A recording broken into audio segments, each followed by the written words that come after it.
On November 7th, All Elite Wrestling presents Full Gear 2020. This show looks pretty good. As far as AEW pay-per-view cards, it's one of the better ones I can remember. It's especially better on paper than All Out was, and I'd say Double or Nothing was. I think on paper, it's around on par with where Revolution was. Now, hopefully, this show turns out to be really good on the night, because they're coming off an All Out pay-per-view in which almost unanimously the show wasn't overly, I'd say, loved. Like, some people enjoyed it. Obviously, wrestling's subjective. People enjoyed the show, but on the whole, that wasn't a great show all around from AEW. So hopefully they pull out a really good show with this Full Gear show. I think they well and truly can, considering the card that's there on paper. Like, I look at this card, you've got Kenny Omega versus Hangman Page, where the winner gets an AEW World Championship match. That has been in the making for 3, 6, 8, 12 months, you can say. That's been in the making for a long time. So for that match, you've got Chris Jericho versus MJF, two guys who bring in the ratings to Dynamite due to how entertaining their segments are. So you've got those two guys going at it. That match is going to be a heap of fun. So Jericho and MJF. You've got Cody Rhodes versus Darby Allin for the TNT Championship. Will Darby Allin be coronated as TNT Champion? It waits to be seen. That's going to be a really good match. You've got the Young Bucks finally having their tag team dream match with FTR, the Revival. Plenty of matches on this card have plenty of anticipation about them. Even Matt Hardy and Sammy Guevara, the final deletion, a match like that has good buzz, good investment going into it. So overall, Full Gear 2020 has a lot of hype, a lot of buzz, and without further ado, I'm just going to get into the preview for this show because there's plenty of stuff to talk about. Now, I think I'll start off with the match that I'm personally most looking forward to, and that match is Chris Jericho versus MJF, singles match where if MJF wins, he's allowed to join the Inner Circle. Now, as you guys know, I haven't been reviewing AEW Dynamite in the past, 2 months since All Out, but that said, I have been watching all of the Jericho MJF segments and kind of fast forwarding Dynamite. I'm not watching the full 2-hour long Dynamite. I'm cherry picking the best bits and gaining an opinion from that. So this stuff, Jericho MJF, I've been watching their stuff. I thought their Le Dinner Debonair, or that segment they did, the one where they did the musical, I thought that was really good because it's something different. Yes, it's not a 20-minute work rate classic featuring Mitsuharu knee locks and Kijiwara armbars. It's not one of those type of matches. It's not one of those type of wrestling interactions. It's not a heated blood feud like I saw a few people on social media complaining about.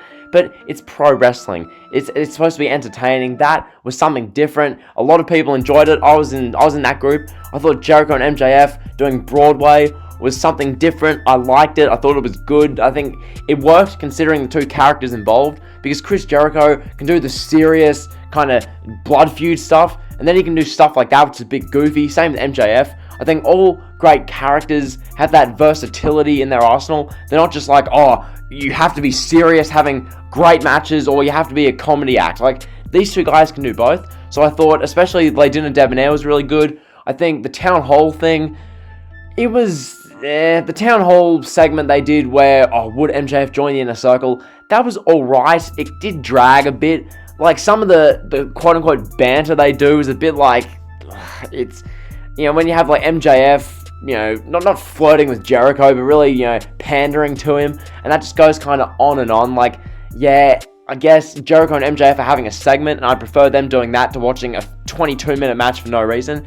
But some of the pandering, it's this could be done a bit better. So yeah, Jericho MJF, I think the match itself, I think MJF has to win, purely because MJF lost at the last pay-per-view in the world title match, and I think you're trying to establish MJF. Chris Jericho can take the loss here. It's Chris Jericho. He's been in the business 30 years. We had that 30 years of Jericho segment a month ago now.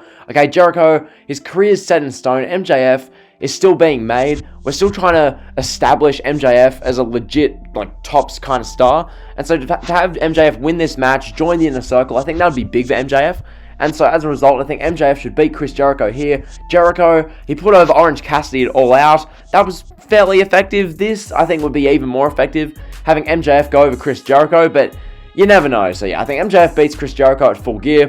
So that's that match. Next match I'm going to go over is the buy-in match, Orange Cassidy versus John Silver. I'm going to be quick with this one because not a lot of you care, I imagine. This match got set up because of John Silver's involvement in the stuff with Orange Cassidy and Cody.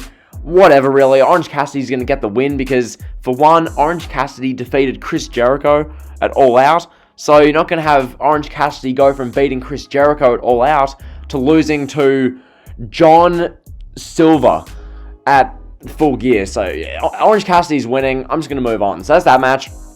Next up, the AEW Women's Championship will be on the line. Hikaru Shida defends against Nyla Rose, who's accompanied by Vicky Guerrero. This one could go either way. It really depends where Kenny Omega, Tony Khan, the AEW Women's Division, where they're going with it. Because I feel like the better way to go is having Hikaru Shida continue to carry this belt and allow for other women to have their shot and get on the map.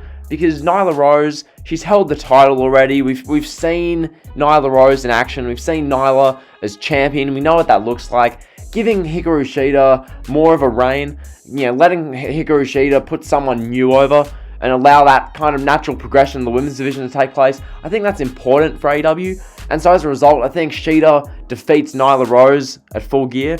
I think that's what they're going to go with. If Nyla Rose wins, I'm not really going to care, but I think Shida just makes more sense. So yeah, Shida to beat Nyla Rose in the Women's Championship match at Full Gear.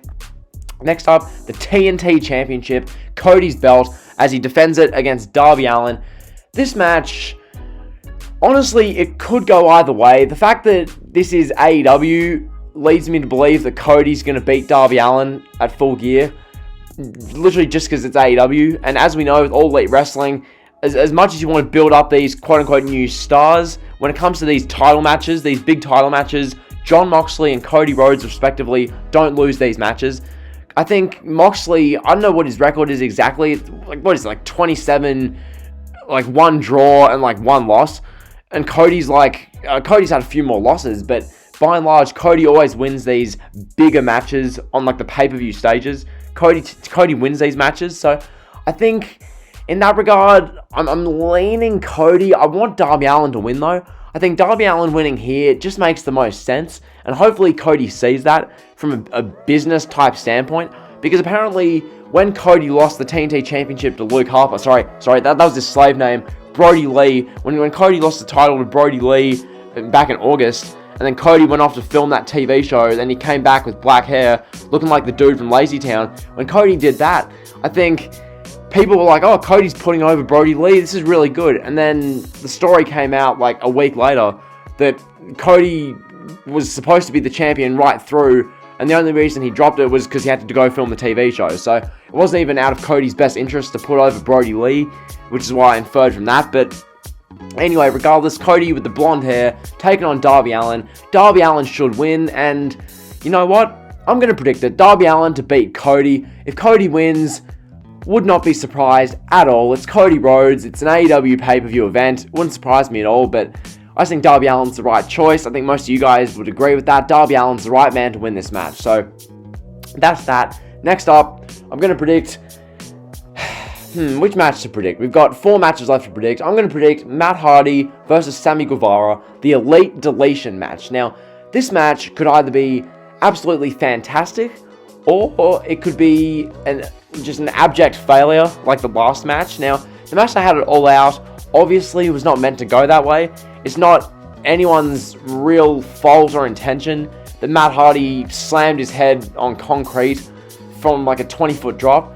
That's not exactly anyone's fault outside of maybe Sammy G and Matt on the night, but yeah, that wasn't intended. This match should be much better. It should be the match that they were supposed to have at All Out coming to fruition. So I think in that regard, Matt Hardy and Sammy G are ready to have a really good match at Full Gear. I think the Elite Deletion stipulation makes it more interesting. I think the Elite Deletion, letting Matt Hardy and his creative mind flow, I think that'll be really good. I think this match, there's only one obvious winner, and that's Sammy G, because you had Matt Hardy, when he was concussed, come out of the doctor's checkup during the show to beat Sammy G last time, which made Sammy G look pretty weak. The fact that this 50-year-old man who was blatantly concussed and could barely walk came back randomly and beat him at the last show, I think it only makes sense for Sammy G to beat Matt Hardy in the Elite Deletion. And as I said, I think Matt Hardy being a part of the creative makes it so that the match will be really good, because this is AEW. Someone like Matt Hardy is allowed to have that creative freedom and book this match basically himself, I reckon. So yeah, the match should be really good. Matt Hardy to defeat Sammy G should be good. So that's that match. Then I think I'm going to predict, I'm going to go the tag team match for the AEW World Tag Team Championships.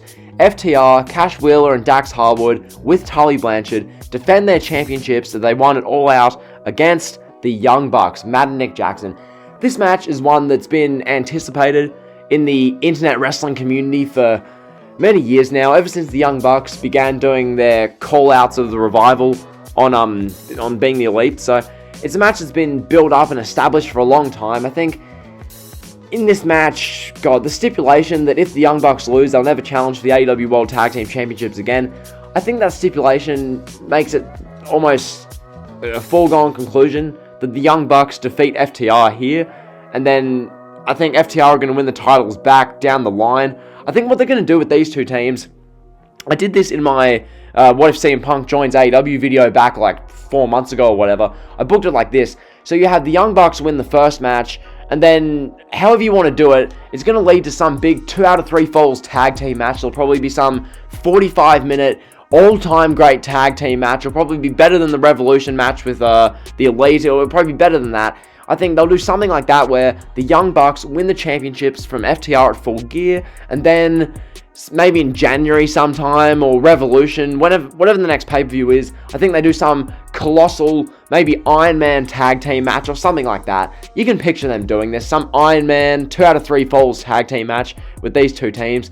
You can picture it. So yeah, that's what I think they're going to do. The Young Bucks are going to defeat FTR and become the new tag team champions. FTR's tag team title reign has only been 2 months, but I have full faith that they'll win these belts back and it won't be too big of a deal. So yeah, the Young Bucks will win the tag team titles at Full Gear. Next up, I'm going to predict, do we go the World Championship number 1 contenders match or the World title match? I think you always have to predict the World title match last. So I think I'm going to go Hangman Page versus Kenny Omega. Winner receives a future AEW World Championship match. This is the finals in the World Championship Eliminator Tournament for AEW.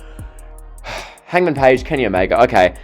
This has been building for a long time now, and ever since they announced this tournament, this 8-man elimination winner gets a title shot tournament, it was clear that Hangman Adam Page would be fighting Kenny Omega at Full Gear. It was just obvious. Now, as much as I joked on Twitter that I was desperate to see Pentagon Jr. versus Wardlow in the final, it was obvious that this was going to be the match we're going to get. Hangman Page, Kenny Omega. I think these two were going to get probably like 20 to 25 minutes, I think. It's going to be a really good match. I think they're going to probably do, I don't know, they're probably going to do that combination where Hangman goes for the buckshot lariat and then Kenny's going to hit a V-trigger, which the wrestling Twitter community just marks out for, apparently. I saw that the other day, so they're probably going to do that combination. Probably a good lot of wrestling, good lot of storytelling in this match, because these guys started feuding, like, way back. These guys started feuding, I mean, technically, it depends when you want to say they started feuding. Like, the split, like, officially happened at All Out 2 months ago, and they've been doing, like, a slow burn with this, but at the same time, you can say that they've been feuding ever since they became a tag team, like, a bit over a year ago, so this has been going on for a long time now. They've been teasing it. Finally, it's coming to fruition, this tournament final. Like, will be interesting to see. I think, in the end, Hangman Page's reluctance to be, fully savage, fully, like, a ruthless killer in this match is going to cause Kenny to win the match. I think Kenny Omega has more of that heel side now. He's more so the cleaner, the best bout machine version of himself. This heel, I want to have great matches and not cut promos version of Kenny Omega. That's the Kenny we're seeing on Dynamite now on AEW. So I think that Kenny Omega is going to defeat Hangman Page at this show, and shouldn't be too surprising. So yeah, Kenny Omega is going to win this match here. And lastly, the I Quit match for the AEW World Championship. Jon Moxley defends against Eddie Kingston. Now, I don't think anyone predicts Eddie Kingston's going to win this match, because, as I said with the Cody thing before, this is Jon Moxley defending the AEW World Championship at an AEW pay-per-view event.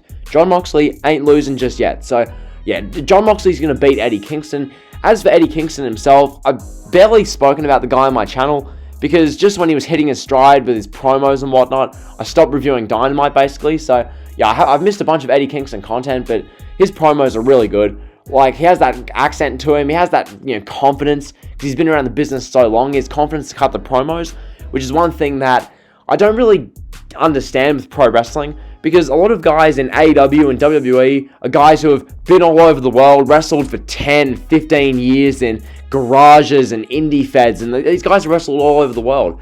So theoretically, they should have had ample practice at promos and mastering delivery and, bringing out the best version of themselves in a promo. But in reality, they haven't. So you look at a guy like Eddie Kingston and you say, why can't other guys speak and cut promos as well as Eddie can? Because Eddie Kingston is so damn good at promos. He's been all over the world for 15 odd years, or 18 years, and he can cut promos as well. But why can't guys like, I don't know, just take your pick with the indie guys nowadays. Take your pick with all these guys who can't cut promos nearly as good. So you take my point there with Eddie Kingston. Eddie's really entertaining. It's an I Quit match. They're probably going to get thumbtacks involved. Probably going to be not as extreme as the Lights Out match with Moxley and Omega a year ago at Full Gear, which that match was phenomenal. So I don't think it'll be as good as that match, but I think it'll be a really fun, brutal kind of match for a main event. I think it'll be really good. So yeah, Jon Moxley's going to beat Eddie Kingston, and that is going to be AEW Full Gear 2020. So just to recap, on the buy-in, Orange Cassidy's going to beat John Silver.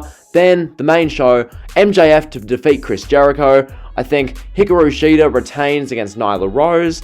I think Sammy Guevara defeats Matt Hardy. We get Jon Moxley retaining against Eddie Kingston. We get the Young Bucks winning the Tag Team Championships from FTR. We get Darby Allin winning the TNT Championship from Cody. And we see Kenny Omega defeat Hangman Page to earn a future World Championship match. So that's AEW Full Gear. Hopefully you guys enjoyed. The show should be pretty good. On paper it looks really good, so hopefully it's a great show on the night. If you enjoyed the video, like, comment, sub. You guys know the drill. See ya.